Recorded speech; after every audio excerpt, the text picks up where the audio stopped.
ओम नमः पार्वती पतये हर हर महादेव।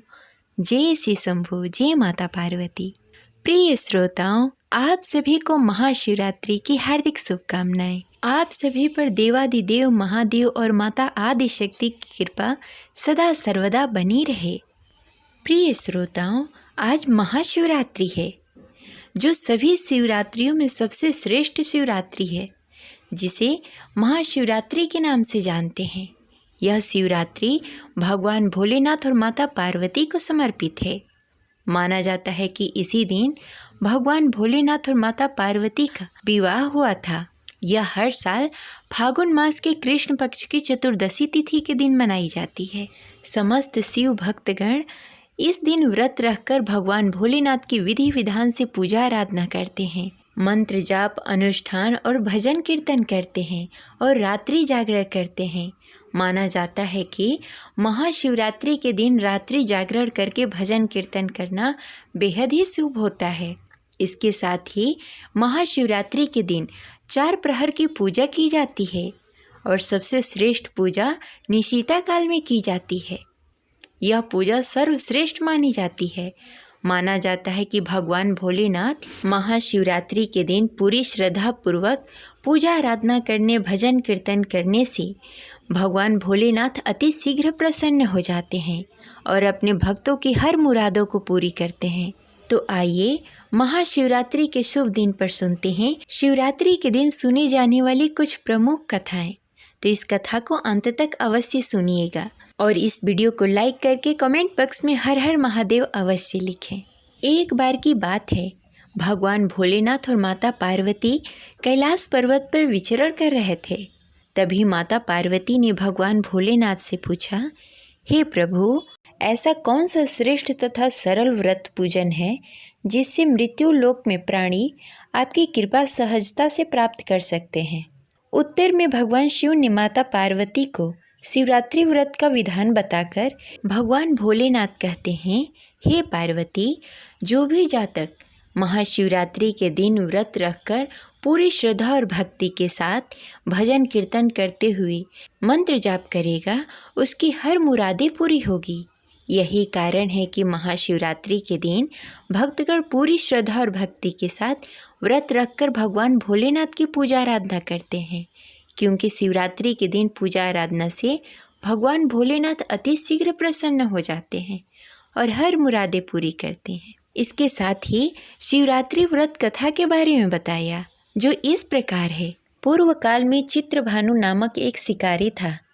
जानवरों की हत्या करके वह अपने परिवार का पालन पोषण करता था। वह एक साहूकार का कर्जदार था, लेकिन शिकारी साहूकार का ऋण नहीं चुका सका। इस कारणवश साहूकार ने शिकारी को शिव मठ में बंदी बना लिया। संयोग से उस दिन शिवरात्रि थी। शिकारी ध्यान मग्न होकर शिव संबंधित धार्मिक बातें सुनता रहा। चतुर्थी को उसने शिवरात्रि की कथा भी सुनी। संध्या होते ही साहूकार ने उसे अपने पास बुलाया और ऋण चुकाने के विषय में बात की। शिकारी अगले दिन सारा ऋण लौटा देने का वचन देकर बंधन से छूट गया। अपनी दिनचर्या की भांति वह जंगल में शिकार के लिए निकला, लेकिन दिन भर बंदी गृह में रहने के कारण भूख प्यास से व्याकुल था। शिकार करने के लिए वह एक तालाब के किनारे बेल वृक्ष पे पड़ाव बनाने लगा। बेल वृक्ष के नीचे शिवलिंग था, जो बेलपत्रों से ढका हुआ था। शिकारी को उस शिवलिंग के बारे में पता न चला।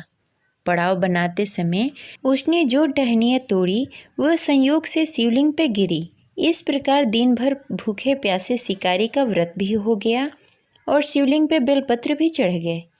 एक प्रहर रात्रि बीत जाने पर एक गर्भवती मिर्गी तालाब पर पानी पीने पहुंची। शिकारी ने धनुष पर तीर चढ़ाकर ज्यों ही प्रत्यंचा खींची, मिर्गी बोली, मैं गर्भवती हूँ, शीघ्र ही प्रसव करूँगी। तुम एक साथ 2 जीवों की हत्या करोगे, जो ठीक नहीं है। मैं अपने बच्चे को जन्म देकर शीघ्र ही तुम्हारे सामने प्रस्तुत हो जाऊँगी, तब तुम मुझे मार लेना। शिकारी ने प्रत्यंचा ढीली कर दी और मिर्गी झाड़ियों में लुप्त हो गई। कुछ ही देर बाद एक और मिर्गी उधर से निकली। शिकारी के प्रसन्नता का ठिकाना न रहा। समीप आने पर उसने धनुष पर बाण चढ़ाया। तब उसे देखकर मृगी ने विनम्रतापूर्वक निवेदन किया, हे पार्थी, मैं थोड़ी देर पहले ही ऋतु से निवृत्त हुई हूँ। कामतुर विरहिणी हूँ, अपने प्रिय की खोज में भटक रही हूँ। मैं अपने पति से मिलकर शीघ्र ही तुम्हारे पास आ जाऊंगी। शिकारी ने उसे भी जाने दिया। 2 बार शिकार खोकर उसका माथा ठनका। वह चिंता में पड़ गया। रात्रि का आखिरी प्रहर बीत रहा था। तभी एक अन्य मिर्गी अपने बच्चे के साथ उधर से निकली। शिकारी के लिए स्वर्णिम अवसर था। उसने धनुष पे तीर चढ़ाने में देर न लगाई। वह तीर छोड़ने ही वाला था कि मिर्गी बोली, हे पार्थी, मैं इस बच्चे को उसके पिता के हवाले करके लौट आऊँगी। इस समय मुझे मत मारो। शिकारी हंसा और बोला, सामने आए शिकार को छोड़ दो। ऐसा मैं 2 बार कर चुका हूँ। मैं इतना बड़ा मूर्ख नहीं हूँ। मेरे बच्चे भूख प्यास से तड़प रहे होंगे। उत्तर में मिर्गी ने फिर कहा, जैसे तुम्हें अपने बच्चों की ममता सता रही है, ठीक वैसे ही मुझे भी अपने बच्चों की ममता सता रही है। इसलिए सिर्फ बच्चों के नाम पर मैं थोड़ी देर के लिए जीवन दान मांग रही हूँ। हे पारधी, मेरा विश्वास करो, मैं इन्हें उनके पिता के पास छोड़कर तुरंत लौटने की प्रतिज्ञा करती हूँ। मिर्गी का दीन स्वर सुनकर शिकारी को उस पर दया आ गई। उसने उस मिर्गी को भी जाने दिया। शिकार के अभाव में बेल वृक्ष पर बैठा हुआ शिकारी बेलपत्र तोड़ तोड़कर नीचे फेंकता जा रहा था। जैसे ही सुबह होने को हुई, तब एक हष्ट-पुष्ट मिर्ग उसके रास्ते में आया। शिकारी ने सोच लिया कि इसका शिकार अवश्य करूँगा। शिकारी की तनी प्रत्यंचा देखकर मिर्ग विनीत स्वर में बोला, हे पार्थी भाई, यदि तुमने मुझसे पूर्व आने वाली 3 मिर्गियों तथा छोटे छोटे बच्चों को मार डाला है, तो मुझे भी मारने में विलंब न करो, ताकि उनके वियोग में मुझे एक क्षण के लिए दुख न सहना पड़े। मैं उन मिर्गियों का पति हूँ। यदि तुमने उन्हें जीवन दान दिया है, तो मुझे भी कुछ क्षण के लिए जीवन दान देने की कृपा करो। मैं उनसे मिलकर तुम्हारे सामने उपस्थित हो जाऊंगा। मिर्ग की बात सुनते ही शिकारी के सामने पूरी रात का घटना चक्र घूम गया। उसने सारी कथा मिर्ग को सुना दी। तब मिर्ग ने कहा, मेरी 3 पत्नियां जिस प्रकार प्रतिज्ञाबद्ध हो गई हैं, मेरी मृत्यु से अपने धर्म का पालन न कर पाएंगी। अतः जैसे तुमने उन्हें विश्वास पात्र मानकर छोड़ा है, वैसे ही मुझे भी जाने दो। मैं उन सबके साथ तुम्हारे सामने शीघ्र ही उपस्थित हो जाऊंगा। उपवास, रात्रि जागरण तथा शिवलिंग पर बेलपत्र चढ़ाने से शिकारी का हिंसक हृदय निर्मल हो गया था। उसमें भगवत शक्ति का वास हो गया था। धनुष तथा बाण उसके हाथ से सहज ही छूट गए। भगवान शिव की अनुकंपा से उसका हिंसक हृदय कारुणी भावों से भर गया। वह अपने अतीत के कर्मों को याद करके पश्चाताप की ज्वाला में जलने लगा। थोड़ी ही देर बाद मिर्ग सपरिवार शिकारी के समक्ष उपस्थित हो गया, ताकि वह उसका शिकार कर सके। किंतु जंगली पशुओं की ऐसी सत्यता, सात्विकता एवं सामूहिक प्रेम भाव को देखकर शिकारी को बड़ी ही ग्लानि हुई। उसके नेत्रों में आंसुओं की झड़ी लग गई।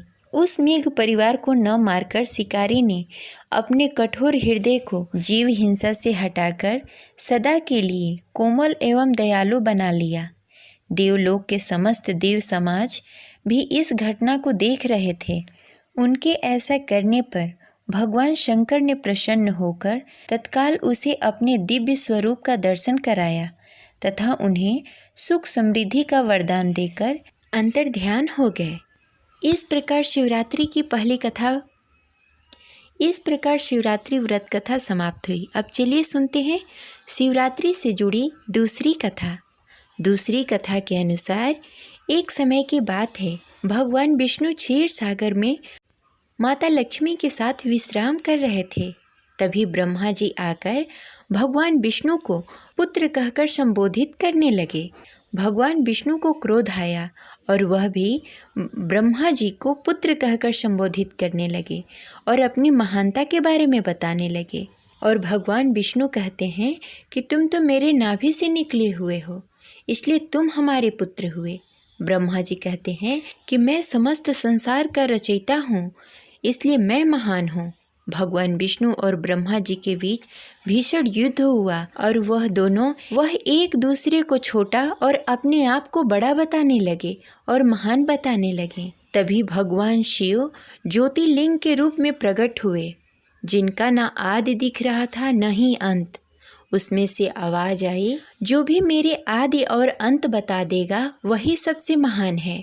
तभी ब्रह्मा जी पक्षी का रूप धारण करके ऊपरी छोर खोजने के लिए निकल गए और वहीं भगवान विष्णु वराह रूप धारण करके निचला छोर ढूंढने के लिए निकल गए। उन दोनों लोग को बहुत ढूंढने के बाद भी उस ज्योतिर्लिंग का न ही आदि पता चल रहा था न ही अंत पता चल रहा था। तब दोनों थक हार कर वापस आ गए। तब भगवान भोलेनाथ अपने असली रूप में आए। तब ब्रह्मा जी और विष्णु जी को यकीन हुआ कि सबसे महान भगवान भोलेनाथ हैं, जो सर्वशक्तिमान हैं, जिनका न ही आदि है न ही अंत, वह सर्वव्यापी हैं। तभी भगवान भोलेनाथ को स्वयंभू कहा जाता है। स्वयंभू का अर्थ है जो स्वयं प्रकट हुआ हो। वह देवादिदेव महादेव हैं। माना जाता है कि यह प्रक्रिया फागुन मास के कृष्ण पक्ष की चतुर्दशी तिथि के दिन हुआ था। उसी दिन से यह शिवरात्रि का व्रत मनाया जाता है। वहीं दूसरी कथा के अनुसार इसी दिन भगवान भोलेनाथ और माता पार्वती का विवाह हुआ था। इसलिए महाशिवरात्रि का व्रत भारत के हर प्रदेश में बड़े ही हर्षोल्लास के साथ मनाया जाता है और भगवान भोलेनाथ की झांकी निकाली जाती है। ये रही शिवरात्रि से जुड़ी कथा। आशा करते हैं आपको अच्छी लगी होगी। तो इस वीडियो को लाइक करें और ज़्यादा से ज़्यादा लोगों को शेयर करें। मिलते हैं अगले वीडियो में, तब तक के लिए नमः पार्वती पते हर हर महादेव। जय महाकाल।